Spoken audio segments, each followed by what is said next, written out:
Gimana hukumnya memberi hutang kepada orang minjam tapi berkali-kali nggak pernah bayar? Apakah kita termasuk orang yang menzolimi dengan tidak mendidik orang tersebut menjadi mandiri? Karena sepertinya tak pernah mandiri dan tidak berniat untuk melunasi. Ayat yang paling panjang dalam Al-Quran, surat Al-Baqarah 282. Satu lembar. Bukan tentang puasa, bukan tentang sholat, bukan tentang baca Quran, bukan tentang zikir, tapi ayat yang paling panjang tentang bayar hutang. Sholatnya banyak, puasanya banyak, zikirnya banyak, baca Qurannya khatam, tapi kalau bayar utang tak dibayar, di akhirat kau akan cari dia. Oleh sebab itu ada orang mati syahid. Oh, mati syahid. Orang mati syahid nggak merasakan sakratul maut. Orang mati syahid nggak merasakan azab kubur. Orang mati syahid tidak merasakan hisab. Orang mati syahid langsung masuk surga. Ilat dain, kecuali hutang. Makanya kalau ada orang menagih hutang, itu dia bukan pelit. Dia sedang menyelamatkan saudaranya dari makan haram. Makanya datang ke rumah dia. Habis pengajian nih langsung datang. Assalamualaikum, waalaikumsalam. Kau mau menagih ya? Aku bukan mau menagih, tapi menyelamatkanmu, anak cucumu, istrimu, tetanggamu dari makan haram. Ya ayyuhalladzina amanu, hai orang-orang yang beriman, hai orang yang percaya bahwa setelah mati dia akan hidup lagi menghadap Allah. Idza tadayantum bidainin, kalau kau menjalin transaksi hutang piutang, ila ajalim musamma, sampai ke batas waktu tertentu, faktubuh, tulis, saya pinjam kepada kamu 500.000, akan saya bayar pada bulan Mei. Tahunnya jelas. Banyak juga bulan Mei. Maybe yes, maybe no. Bulan berapa? Bulan Mei tahun 2020. Oke. Sekarang bulan Maret, April, 1 Mei 2020 datang tagih. Kapan kau bayar? Mohon maaf aku nggak bisa, istriku baru meninggal, anakku pun sakit. Jangan kau cerita panjang lebar, tak tahan air mataku mau menetes. Kalau dia dalam kesulitan, fanaziratun ila maisarah, tunggu sampai dia lapang. Maisarah artinya lapang. Tunggu sampai dia lapang.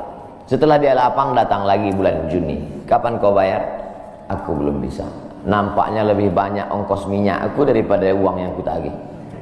Yang paling bagus, wa antasaddaqu khairul lakum, kau sedekahkan itu lebih baik. Karena aku pun makin datang makin kumat darah tinggiku, kolesterolku pun makin naik. Jadi untuk yang 500.000 itu ku sedekahkan aja, ambil. Tapi yang menghafal ayat ini yang ngasih pinjaman, bukan yang minjam. Sekarang banyak salah hafal, yang minjam pula yang hafal. Begitu kita tagih, kapan kau bayar? Wa anta saddaqu khairul lakum, kau sedekahkan itu lebih baik. Itu ayat aku. Ayat kau 8282. Banyak sekarang orang salah hafal ayat. Jadi dalam Islam hutang piutang adalah ajaran tolong menolong tertulis dalam Quran.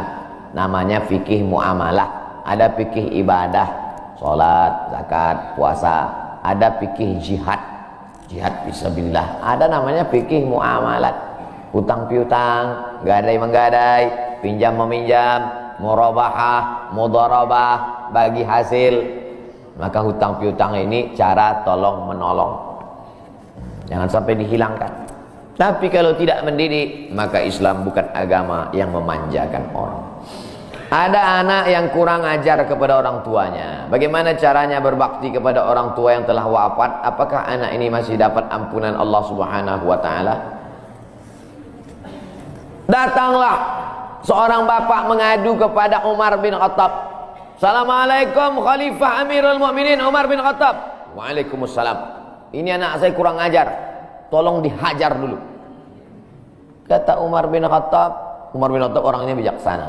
Dia tidak mau main pukul, dia tanya dulu, kenapa kau kurang ajar pada bapakmu? Hai Umar bin Khattab, kata anaknya, ya, apakah seorang anak itu punya hak terhadap bapaknya? Ya.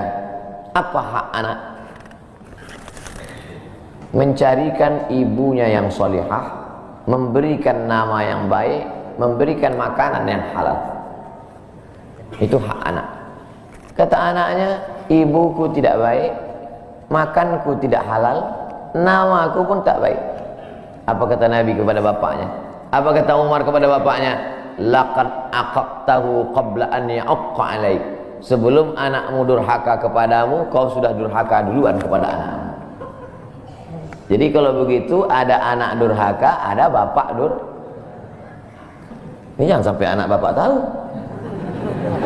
Nanti dia pulang, anak durhaka kok. Dia senyum, kau bapak durhaka. Ibunya tak baik, namanya tak baik, makannya tak baik. Kasih dia nama yang baik, kasih dia makan yang halal. Kadang-kadang kenapa otaknya tak lurus? Karena makannya tak halal. Dikasih dia makan riswah, makan sogok, makan haram. Kenapa kau kasih makan haram? Gimana lah Pak Ustadz, yang haramnya aja pun payah. Astagfirullah. Allah sediakan alam semesta begitu banyak yang halal. Kenapa kau kasih dia makan haram? Jangan pernah kasih anak makan haram. Pesan kakek saya, datuk saya, kalau bahasa kampungnya grandfather. Cucuku 40 orang, yang satu ini jangan sekolah umum. Maksudnya saya tak dikasih sekolah umum, maka saya tak pernah sekolah umum. Sekolah ibtidaiyah, sanawiyah, aliyah, al-azhar, Maroko, Sudan. Tak pernah sekolah umum. Cucuku yang ini jangan sekolah umum, jangan kasih makan haram, nanti otaknya gelap. Cucuku yang ini jangan kalian kasih makan haram, nanti otaknya gelap. Pesan itu disampaikan almarhumah mak saya ke saya. Kau pun nanti anak kau jangan kau kasih makan haram, nanti otaknya gelap. Kalau sudah otak gelap, tak bisa membedakan mana tiang, mana orang. Sifatnya kepala kita. Nah, jangan sampai anak kita durhaka gara-gara kita bapak yang durhaka. Kalau anak sudah durhaka, meninggal orang tuanya, setelah itu dia bertobat, bagaimana cara minta ampunnya? Maka dia bersedekah. Mana dalilnya? Seorang sahabat datang menjumpai Nabi. Ummi matat, ibu saya sudah meninggal. Apa atasaddaqu anha? Kalau saya bersedekah, apakah pahalanya sampai kepada almarhumah ibu saya? Kata Nabi, tasaddaq, bersedekahlah, sedekahmu sampai. Maka wahai anak-anak durhaka yang sudah mati ibu dan bapakmu, maka datang kau habis pengajian ini langsung ke tempat anak yatim, panti jompo, sekolah-sekolah, pondok pesantren. Tanya Pak Kiai, Pak Kiai, apa yang kurang di pesantren ini? WC.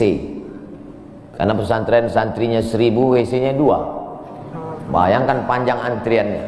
Berapa yang keluar dalam celana? Saya bangunkan WC, pahalanya mengalir untuk almarhumah. Maka pagi, petang, siang, malam mengalir pahalanya. Sedekah. Ayu sedekatu afdal. Apa sedekah yang paling afdal? Saqiyul ma', memberi air minum. Sedekah yang paling afdal, kasih air minum. Saya ceramah di Banjarmasin, di depan rumah seorang pejabat. Itu ada kulkas tapi nggak sampai beku, freezer. Setiap dipencet keluar air dingin. Gelasnya dikasih pakai rantai besi, takut dilarikan tukang ambil aluminium. Buat wakaf untuk almarhumah. Nah, itu bagus kan. Saya ceramah di Malaysia, di pintu masjid itu ada kotak box. Kalau kita ambil satu botol, keluar botol baru. Ambil satu botol, keluar botol baru. Wakaf untuk, itu bagus, sedekah. Jangan sedekah teh botol, nanti dia kena diabetes. Air putih, ini bagus, mengalir. Sedekah sumur bor, pergi ke masjid, putar keran nggak ada air, tanya pengurus masjid, Pak pengurus, ya mana sumur bor? Nggak ada, saya buatkan. Langsung bunyi. Itu berarti cash itu. Begitu cara berbakti pada orang tua dengan sedekah. Tapi Pak Ustadz, saya jangankan sedekah, makan saya pun Senin Kamis Pak Ustadz doa, Allahumma ighfir lahu warhamhu wa'afihi wa'fu anhu. Bangun tengah malam, Rabbighfirli wa li walidayya warhamhuma kama rabbayani shaghira. Apa itu bid'ah? Bid'ah membuat sesuatu yang tidak dibuat oleh Nabi Muhammad SAW. Tidak ada dalilnya dari 3 aspek: qauli, fi'li, takriri. Perbuatan yang tidak ada dalilnya bid'ah. Jangan dikatakan perbuatan yang tidak dibuat Nabi bid'ah. Perbuatan yang tak ada dalilnya bid'ah.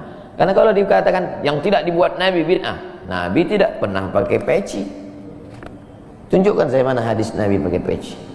Berarti peci ini bid'ah. Nabi mimbarnya tangganya dari depan. Ini masjid tangganya dari belakang. Berarti mimbar ini bid'ah. Mimbar Nabi tangganya dari depan, 3 lantai, 1, 2, 3. Jadi yang dimaksud dengan bid'ah perbuatan yang tidak ada dalilnya. Misalnya jam 12 siang ada bapak-bapak di panas terik tegak menghadap matahari. Pak, bapak mau ngapain? Aku mengagungkan Allah di bulan Rajab. Bid'ah itu. Karena tidak ada dalilnya sama sekali. Tapi selama ada dalilnya, tidak boleh kita katakan orang itu melakukan perbuatan bid'ah. Malam Jumat baca Yasin. Kumpul 10 orang baca Yasin. Yasin wal Qur'anil Hakim innaka laminal mursalin. Bid'ah. Loh. Coba lihat dalilnya. Yang dibacanya itu Quran apa Quran? Quran. Baca Quran apa pahala? Yasin itu Quran atau enggak Quran? Quran. Man qara'a Yasin fi lailatin, siapa yang baca Yasin suatu malam, asbaha maghfuran lah. Subuhnya sudah diampuni dosanya. Mestinya baca Quran itu semua, tapi karena dia enggak sanggup semua, dia pilih hati Quran. Hati Quran itu Yasin. Sentuhlah dia tepat di hatinya, dia akan jadi milikmu untuk selamanya. Makanya orang sebelum ngapal Quran semua, yang dihafal hatinya dulu. Itu sebelum ngapal Quran, yang dihafal hatinya dulu. Apa hati Quran? Ya Yasin. Tapi jangan hatinya aja seumur hidup, yang lain juga. Nah, jadi jangan salahkan orang baca Yasin. Baca Yasin bid'ah. Loh, Yasin kan Quran. Baca Yasin malam Jumat nggak masalah. Seumur hidup baca Yasin masalah. Karena banyak surat yang lain. Baca juga Al-Fatihah, Al-Baqarah, Al-Nisa, Al-Imran, Al-Nisa, Al-Maidah, Al-An'am. Nah, jadi mudah. Perbuatan tidak ada dalilnya bid'ah. Selama ada dalilnya tidak bid'ah.